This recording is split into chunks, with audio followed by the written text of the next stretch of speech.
जयपुर में literature festival चल रहा है। फेस्ट में श्रोता के रूप में शामिल होने के लिए एक निर्धारित शुल्क देना होता है। ऐसे में वंचित वर्ग के बच्चों के लिए शायद ये शुल्क देना भी संभव नहीं होता, या फिर ऐसे बच्चे आपको बता दें जो किन्हीं और कारणों से फेस्ट तक नहीं पहुंच पाते, ऐसे बच्चों तक जयपुर लिटरेचर फेस्टिवल खुद जा रहा है। जी हां, लिटरेचर फेस्ट में आने वाले ऑथर्स को जयपुर के करीब 100 स्कूल्स की विजिट करवाई जा रही है। इन स्कूल्स में निजी और सरकारी शामिल हैं और ये सब हो रहा है स्वयंसेवी संस्था प्रथम के आउटरीच प्रोग्राम के तहत। प्रथम संस्थान ने इसके लिए जयपुर लिटरेचर फेस्टिवल से हाथ मिलाया है। इस प्रोग्राम के जरिए बच्चों को देश विदेश के जाने माने ऑथर्स से मिलने का मौका मिल रहा है। ऑथर्स स्कूलों में जाकर बच्चों से इंटरैक्शन कर रहे हैं, उनके साथ समय बिता रहे हैं। बच्चे भी उनके समक्ष अपनी जिज्ञासाओं का समाधान करते हैं। कार्यक्रम के तहत प्रथम बुक्स की ओर से स्कूलों में बच्चों को उनकी आयु के मुताबिक कहानियों की किताबें भी निःशुल्क उपलब्ध करवाई जा रही हैं, जिससे उनमें रीडिंग की हैबिट विकसित हो सके। इसके साथ ही योजना के तहत 50 स्कूलों में लाइब्रेरी विकसित की जा रही है। प्रथम बुक्स की एक स्टॉल भी जेएलएफ में लगाई गई है, जहां 3 से 14 साल तक के बच्चों के लिए हिंदी और अंग्रेजी में कहानियों की किताबें रखी गई हैं। हम लोग स्कूल्स के साथ में और एनजीओज के साथ में कांटेक्ट करके और उनको बुक्स प्रोवाइड करवाते हैं, और उसके अलावा कुछ सेशंस भी हम लोग प्रोवाइड करवाते हैं, स्टोरी टेलिंग के सेशंस। और स्कूल्स लाइब्रेरी का एक हमारा सेटअप है, लाइब्रेरी बैग हम लोग देते हैं, और उसके थ्रू हम लोग फिर स्कूल्स में जाके उनको कैसे लाइब्रेरी को इस्टेब्लिश करना है, कैसे बच्चों को हम लोग एक्टिविटीज के थ्रू बुक्स के प्रति अवेयर कर सकते हैं। तो इस तरीके की हमारी एक्टिविटीज स्कूल्स के साथ में रहती हैं। एनजीओज में भी हम लोग ट्रेनिंग्स का काम भी करते हैं। तो एनजीओज भी जो लोग लाइब्रेरी को अपने वर्किंग एरिया में जो करना चाहते हैं, उन लोगों के लिए भी हम लोग काम कर रहे हैं। कहते हैं कि किताबें हम सभी की सबसे अच्छी दोस्त होती है, चाहे बड़े हो या बच्चे।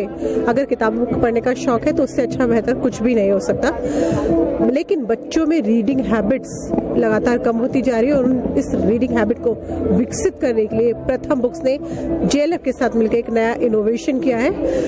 जेएलएफ में उनका स्टोर लगाया गया है, साथ में प्रदेश के विभिन्न स्कूलों में कहते हैं कि किताबें हम सभी की सबसे अच्छी दोस्त होती है, चाहे बड़े हो या फिर बच्चे। किताब पढ़ने का शौक सभी को होना चाहिए, लेकिन देखने में आया कि बच्चों में रीडिंग हैबिट कम होती जा रही है। बच्चों की इसी हैबिट को विकसित करने के लिए प्रथम बुक्स ने एक नया इनिशिएटिव किया है। जयपुर लिटरेचर फेस्टिवल के साथ मिलकर प्रथम बुक्स ने प्रदेश के विभिन्न स्कूलों में एक लाइब्रेरी शुरू की है। इस लाइब्रेरी किस तरह से काम कर रही है, किस तरह की बुक्स इस लाइब्रेरी में बच्चों को मिलेगी, सारी जानकारी हम लेते हैं प्रथम के मैनेजिंग ट्रस्टी कुलभूषण कोठारी जी से।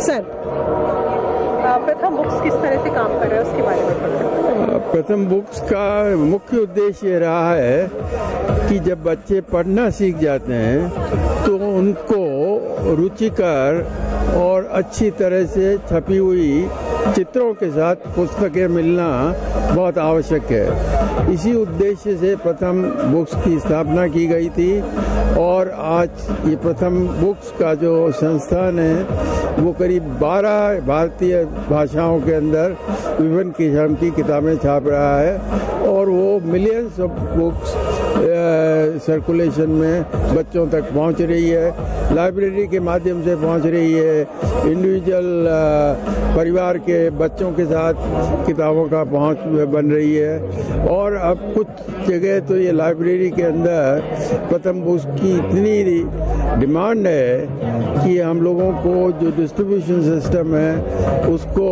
बहुत अच्छी तरह से विकसित करना है, ताकि जो स्कूल, परिवार और बच्चे अपने चॉइस की किताबें पा सकें। उसके लिए आवश्यक है कि वो किताबों को देखें और किताबों को खरीदे। आप लोगों ने जेएलएफ के साथ मिलकर भी एक इनिशिएटिव लिया है, स्कूलों में लाइब्रेरी आप लोग डेवलप कर रहे हैं, जो राइटर्स हैं उनको भी स्कूलों में विजिट करवाई जा रही है, वो क्या कुछ है? जेएलएफ के साथ, जयपुर लिटरेचर फेस्टिवल के साथ हम पिछले 10 सालों से ये काम कर रहे हैं कि फेस्टिवल आरंभ होने के पहले, क्योंकि बच्चे हैं वो गरीब परिवारों से बच्चे हैं वो इस तरह के उत्सव में आ नहीं सकते, तो इसलिए जो बड़े बड़े ऑथर्स हैं उन ऑथर्स को उन गरीब स्कूलों में और समुदायों में लेके जाते हैं और ताकि वो बच्चों के साथ इंटरेक्शन कर सकें और बच्चे उन ऑथर्स को रूबरू हो सकें। तो ये एक बहुत बड़ा आउटरीच कार्यक्रम है जो JLF के पहले शुरू होता है। इस साल भी हम 100 स्कूलों में गरीब बस्तियों के अंदर बच्चों को पहुंचने का काम किया है और ये भी हमने कोशिश की है कि इनमें से 50 ऐसे स्कूल और विद्यालय हों जहां हम लाइब्रेरी प्रथम की किताबों के माध्यम से स्थापित कर सकें। सर, इन स्कूलों में क्या गवर्नमेंट स्कूल है या खाली या प्राइवेट स्कूल दोनों शामिल है? इसमें गवर्नमेंट स्कूल है, इसमें प्राइवेट स्कूल हैं और समुदाय के NGO द्वारा संचालित विद्यालयों का भी सम्मिलित किया गया है।